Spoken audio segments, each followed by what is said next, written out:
Hip hop adalah gerakan tarian yang mulai tumbuh sekitar tahun 1970-an yang dikembangkan oleh masyarakat Afro-Amerika dan Latin Amerika. Bukan hanya orang dewasa, anak-anak pun bisa belajar tarian ini, seperti yang dilakukan di salah satu sanggar tari yang berada di Jalan Bangau. Di sanggar ini, lebih dari 20 anak menari hip hop.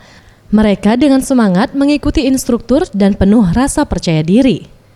Menurut Evan, salah satu pelatih tari hip hop ini mengatakan, untuk mengajar anak-anak menari hip hop ini tidak terlalu sulit. Karena untuk menari hip hop, seorang harus dapat merasakan irama lagu yang digunakan untuk menari. Untuk gerakan dasar sendiri terdiri dari 30 gerakan, mulai dari gerakan tangan, badan, dan kaki. Dari Euphoria School, share dance-nya itu basically-nya hip hop. Jadi kita share-nya tentang hip hop, itu istilahnya budaya asli dari Amerika. Hip hop itu sebenarnya lebih identik itu dengan feel.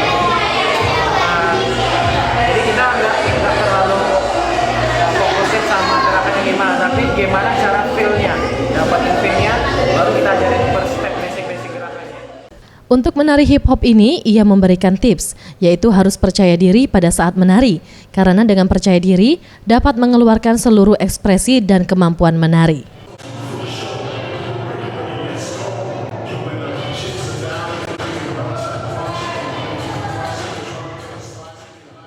Farel Dwi Satria, Faisal Ariantara, Sriwijaya TV.